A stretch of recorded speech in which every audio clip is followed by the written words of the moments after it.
Every Illinois politician with a pulse and an ounce of common sense is going to find himself at the 95th Street Station on the first week of November every even-numbered year. We're all down here because that's where the folks are, lots of them, thousands of them coming through here, catching the trains, coming off the buses, and you want to be there to greet them and ask for their help.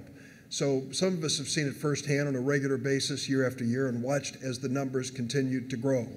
Fortunately for CTA and for the city of Chicago, and the leadership of the mayor and Forrest Claypool, they've gone to Washington and said, we're going to rebuild this 95th Street Station. But it isn't like the old days when you'd go in there. Bobby and I remember the days, and you get the right connection, and the next thing you know, you cut a ribbon. Now it's a competitive process. Imagine, if you will, 703 different Tiger Grant applications in line for $500 million. Nationwide, $500 million. All the requests added up came to $10 billion. So they had to pick and choose. It meant that it wasn't just who you know, but what you bring to the table.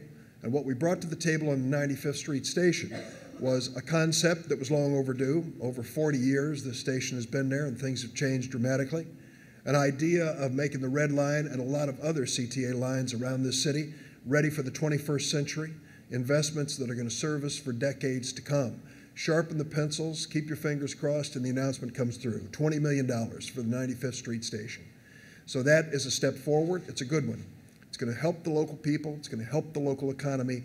It's going to help build an infrastructure that will serve the needs of business, the needs of education, and the families that live and count on this CTA every single day. Now, let me tell you one last thing before I step away and hand it over to Congressman Rush.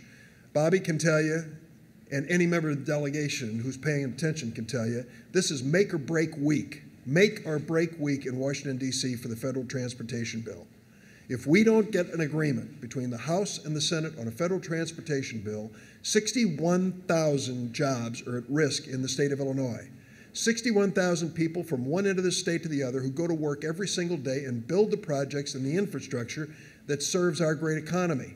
We're trying to get an agreement. We passed a bill in the Senate, 74 to 22, a big bipartisan vote. The House has failed to pass a bill, not for lack of effort by Congressman Rush, but you can imagine, they just couldn't put a bill together. So now, if we don't reach an agreement this week, we're going to see an extension which virtually kills the construction season for the rest of the year for Illinois. We desperately need this bill. We need to have federal highway funds come into our state, and we also need funds for transit.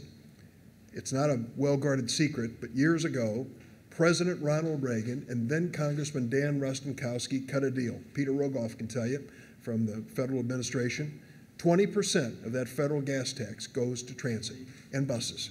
And because of that, we've had a commitment that's been good and solid, and we've got to make sure it's part of this new transportation bill to make sure that the CTA, the RTA, Metro, all over our state are going to basically have the resources they need from the federal government.